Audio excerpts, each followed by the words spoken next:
Hello, Sagittarius, Sun, Moon, and Rising. Welcome to your weekly forecast. This is from the 4th until the 10th of May. What am I talking about?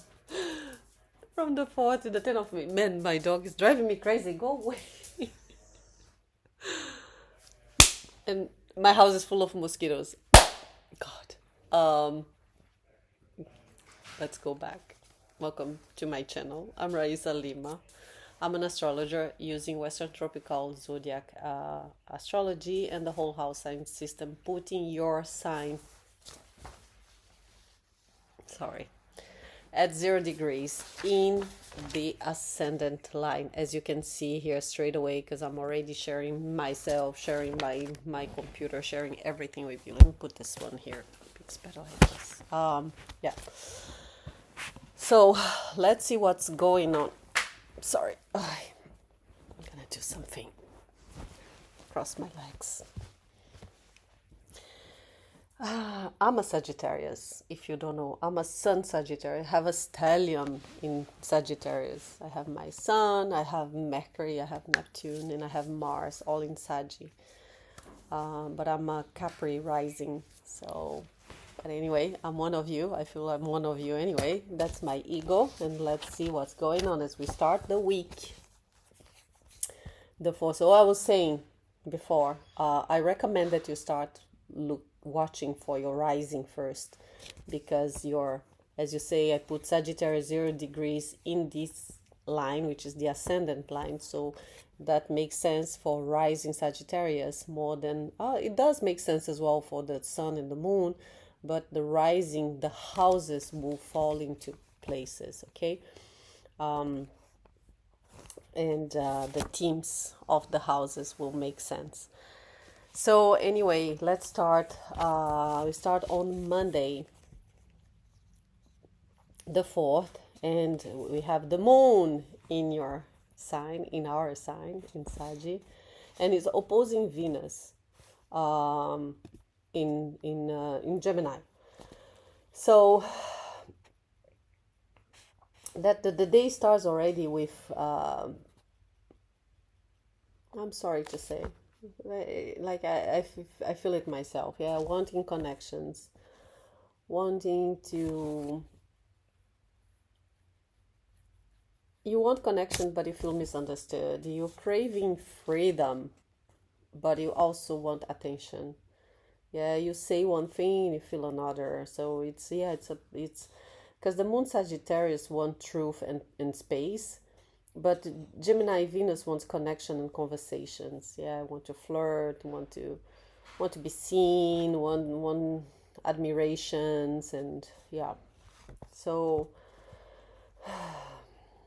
this is a typical energy of texting and regretting later, or missing someone from the past. Yeah, it's attraction without stability. Apologies. Now we have few aspects that will be going on throughout the week. One is very important. I'm going to talk about it now, which is Jupiter, your ruler, in Cancer, squaring Mars. So Jupiter is exalted in Cancer, and he's squaring Mars in his dignity, yeah, in Aries, on your 5th house. And this is an ongoing energy. You feel this day, you feel it will be stronger on the 5th, on Tuesday, but it's through the whole week. And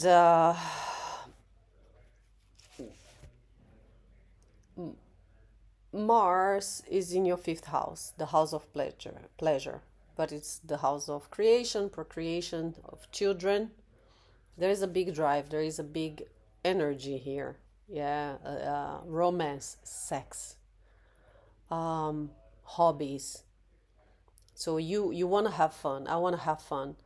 And then Mars is expanding your 8th house, which is the deep world, the underworld. It's deep connections to others. It's also resources from others than your own salary. Jupiter is your planet, is the lucky planet. It's expanding things. But with this square, is it can maybe be make expand in sexuality, like being very sexual throughout the week, feeling like super horny.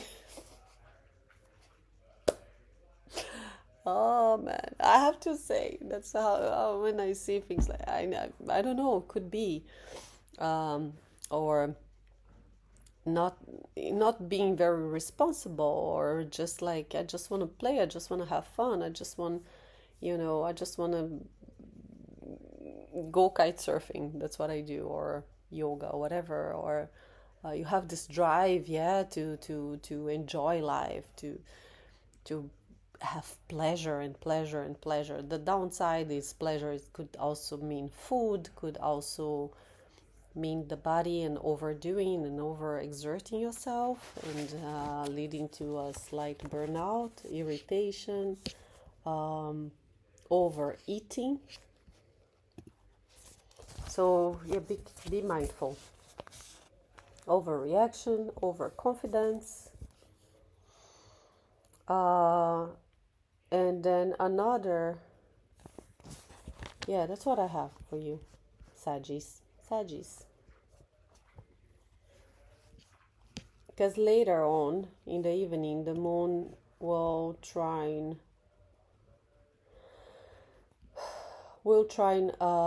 Mars. Mm? And you feel like you feel this freedom, you feel good about yourself, about your persona, you want to have fun on Monday evening. Yeah, you're all about pleasure and uncompromised romance. Tuesday. Let's move on to Tuesday the 5th. Now there is some mind game and mixed signals here. We have Venus in Gemini, semi-sextiling the Sun. And in Taurus, again, this is also a ongoing energy. You're gonna feel the whole week. It's gonna be at its peak, the strongest on the 11th, on next Monday, but it's the whole week. It's subtle. It's not a big energy. There's just two neighbors trying to talk to each other, trying to understand each other here, and is again when you want connection and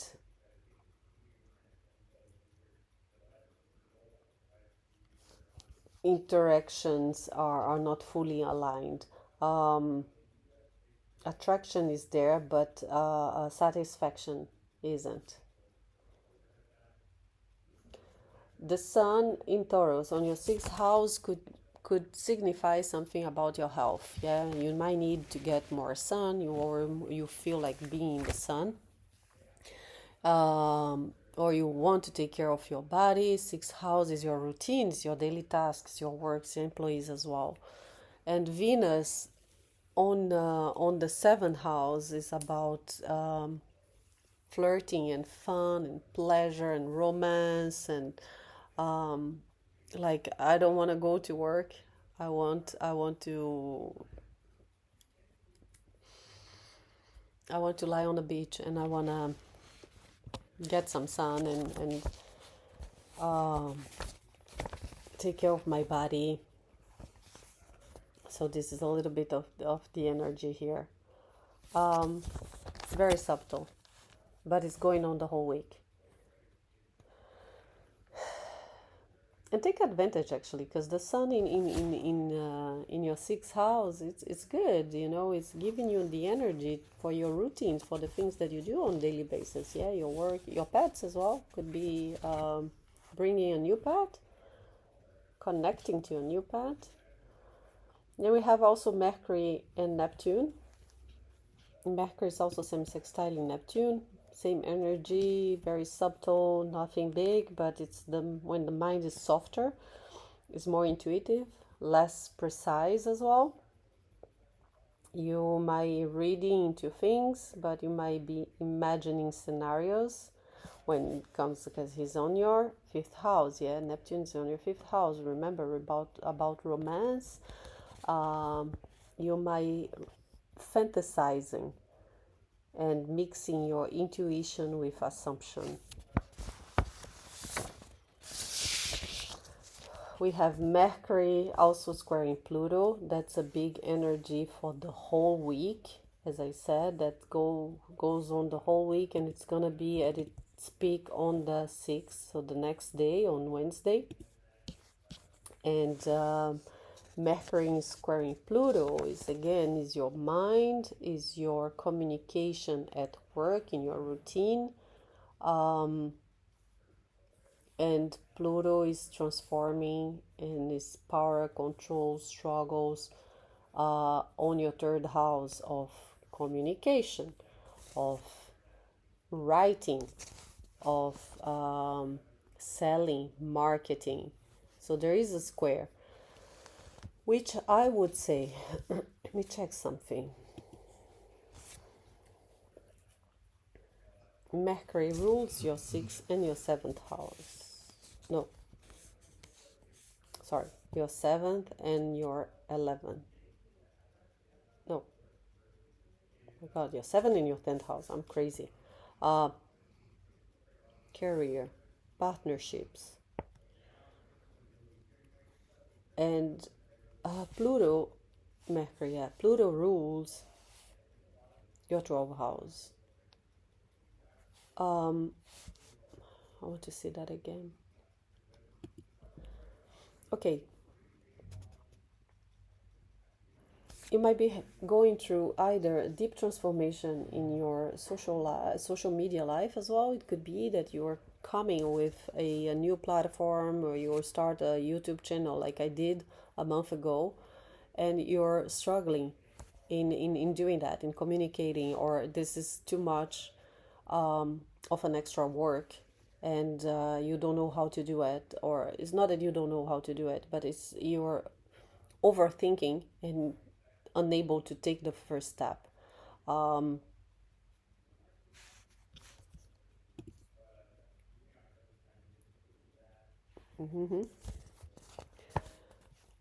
For you, Sagi, specifically with this square through the whole week, because Mercury could also rules transportation. The third house can also be in your neighborhood and the places that you go around you, when you go to the gym, or you go to, I don't know, to the mall, or driving to work.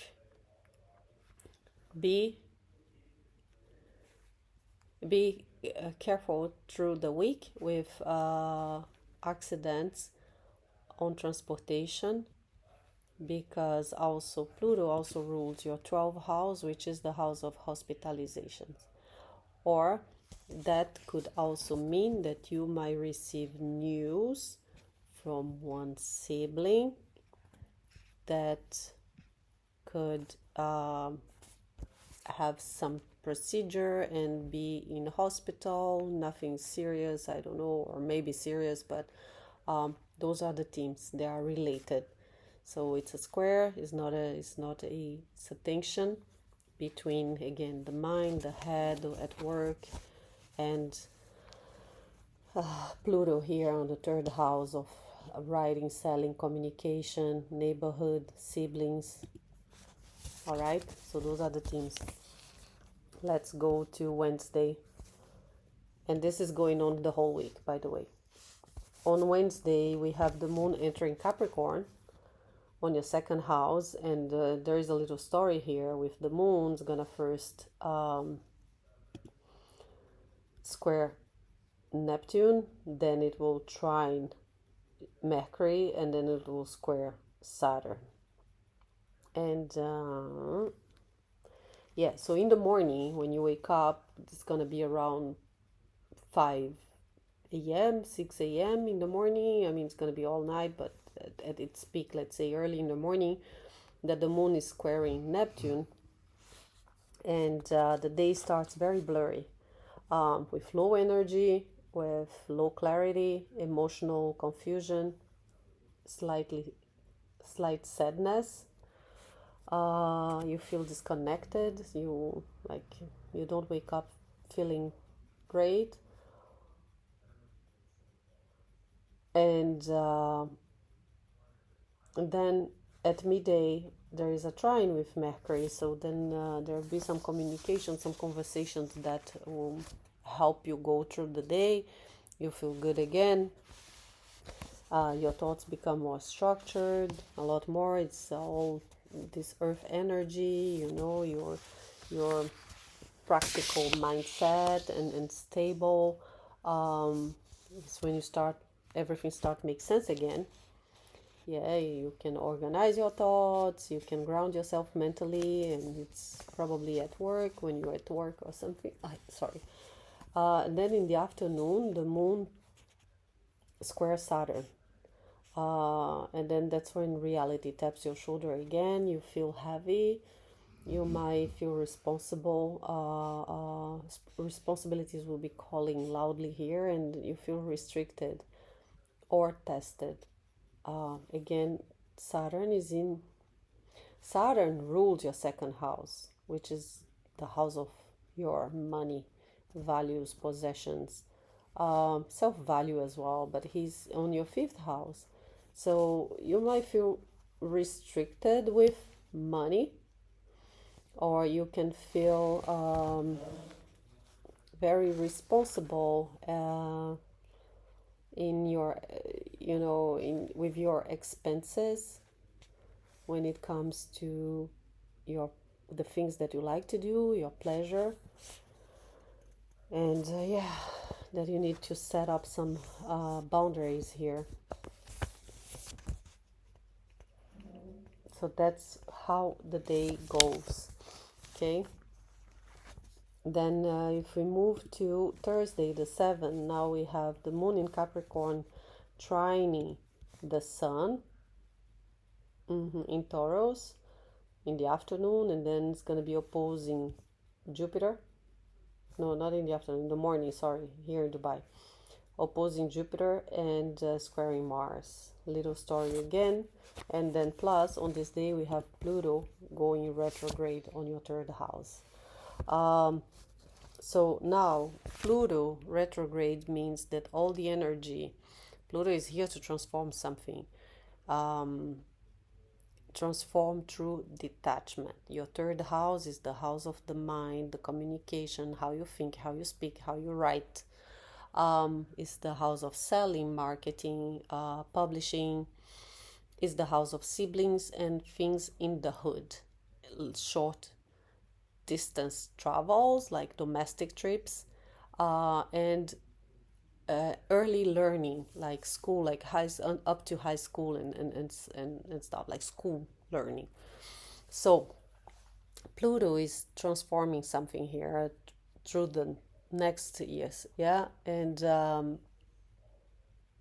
or making you detach from something. Sorry, got like so many mosquitoes.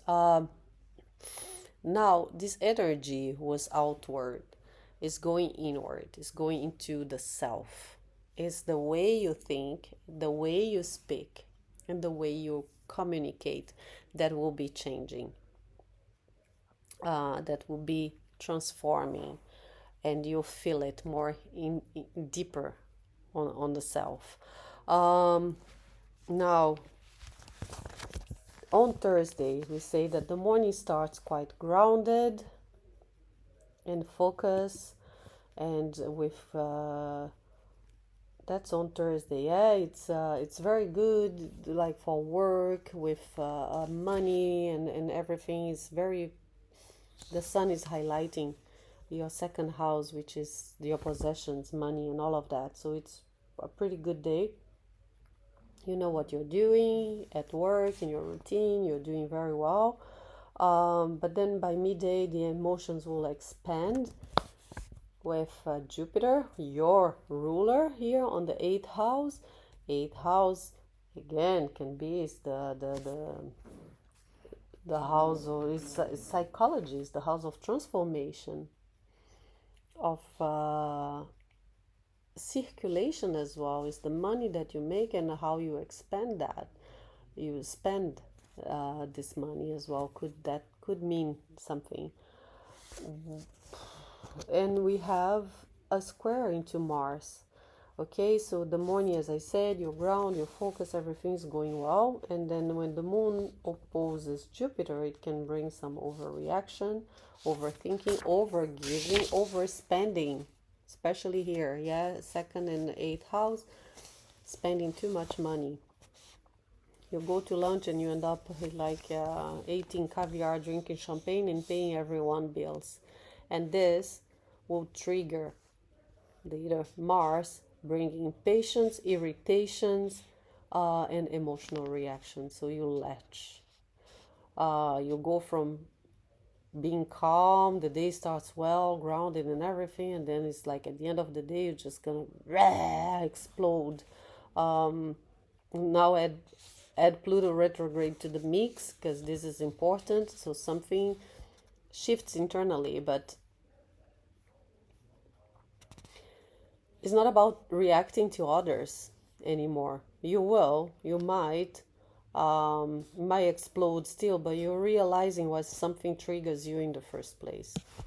And I would say what's trigger you, it could be related exactly to your possessions, to money.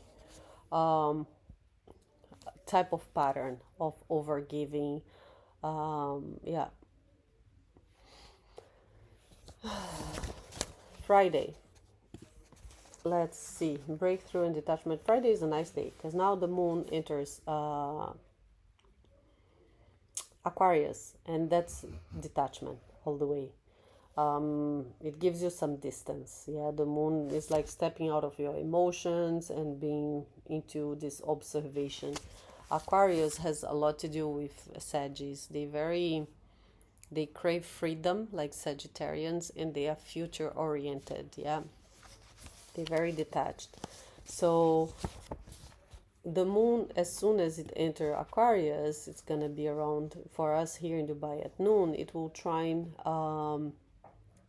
Uranus, bringing some shocking surprises, some unexpected surprise. Could be with one of your siblings, could be in your love life, relationship, partnership. It could be a contract, legal matters related to your third house, publishing or whatever, and it's a good one.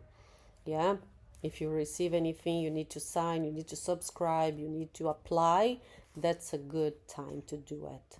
Okay. And then yeah, then the moon will be sextiling Neptune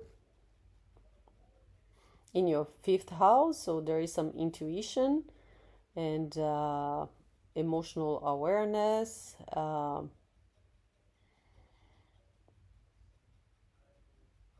And the moon conjuncting Pluto again is this. It's not external drama. It's more like internal transformation.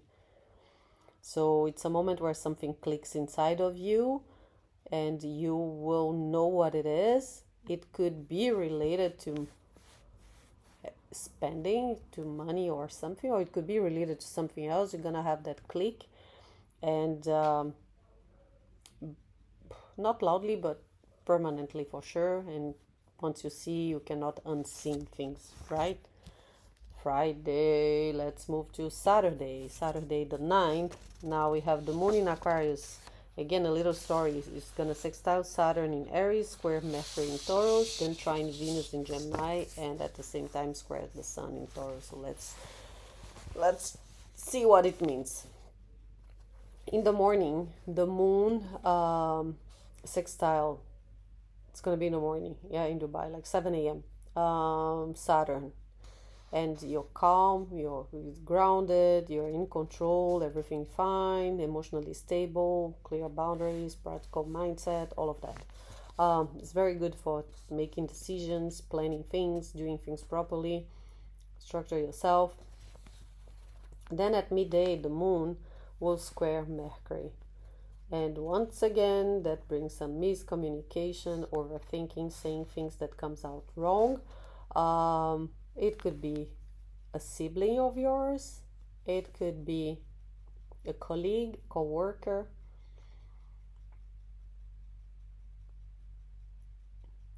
or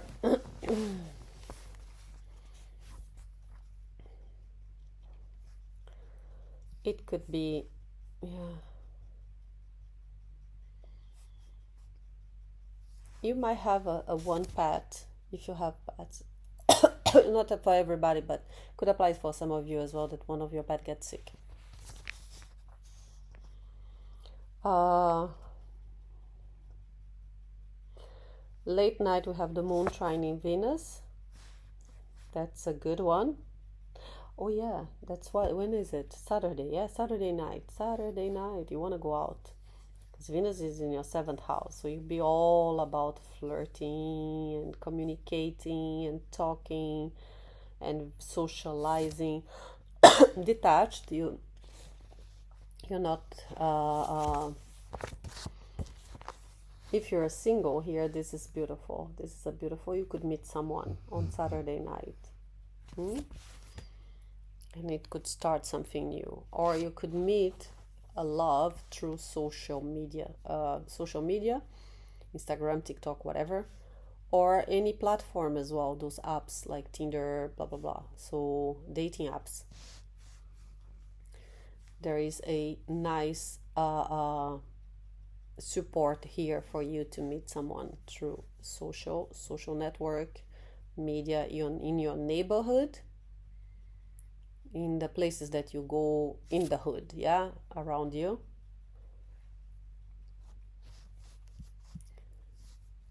And it will shock you. That's so interesting. I like that. Saturday night, don't stay home. Please don't.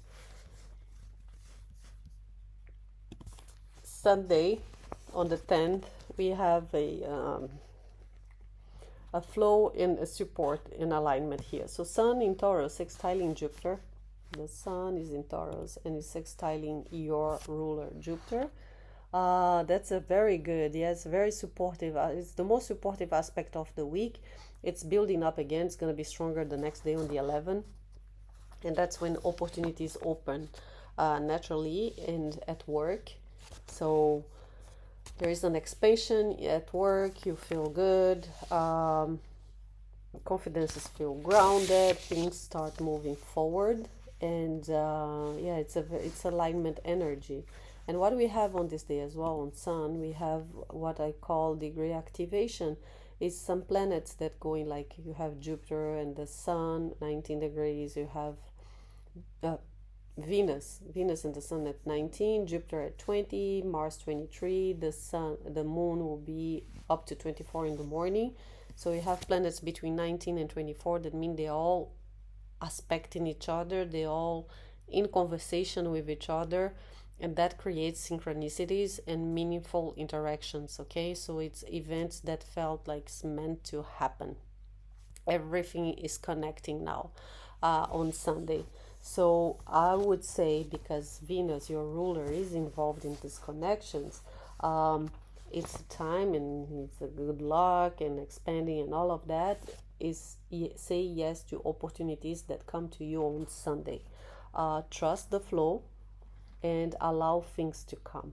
All right, so this is effortless progress. It will come naturally. It will be like aligned movement, and yeah, very very good energy and quiet confidence as well. So if it flows, it's for you. That's what you have. You don't need to chase anything. You just receive. Sunday, you just like, come to me. It's coming. It's coming. And it will. That's what I have for you, my lovely Saggies. I'm one of you. I am one of you. Let's see what the cards want you to focus on this week. What is the message from the tarot and from your angel guides? Okay. 1, 2, 3, 4, 5. Three of Pentacles. Yeah, Three of Pentacles is collaboration. It's working with others. Is growing. Pentacles are earth signs, yeah. It's Capricorn, Virgo, and Taurus. And you have a lot going on in Taurus. Remember, with the Sun in Taurus on your sixth house, you have Mercury in Taurus on your sixth house. So I would say this is the time that you need to collaborate and work with others. That's very much your. I would suggest to get your colleagues or your friends or whatever on board in any project that you are doing. That's the way to succeed.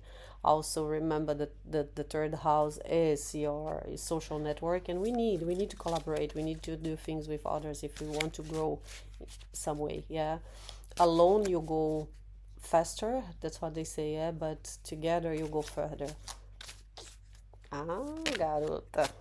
Ooh, 77, lucky number. Awakening, enlightenment, breakthroughs, success, epiphany, spiritual growth, transformation. That's Uranus on your seventh house. On your seventh house, seventh house, Uranus. Yeah, Uranus is breakthroughs and awakening. And he just entered last week. So it says you are undergoing a profound spiritual awakening that will lead you towards a path of success, epiphanies, and breakthroughs in all aspects of your life. In what areas of my life am I experiencing spiritual growth, and how can I harness this awakening to achieve success and breakthroughs? Reflect on recent insights or revelations you've had, and consider how you can apply these to create positive changes and breakthroughs in your life. It's funny because I'm a Sagittarius, and I know this is a card that's very hard for us. We don't like to ask for help. Sagittarius are very independent, like to do things on their own, and this is not an easy one. I get it. Yeah, but if you want to succeed, you need this. So, Sagi, I hope you have a lovely week. Thank you very much for watching, and please don't forget to share, like, and subscribe. I appreciate you, and I'll see you next week again. Bye for now.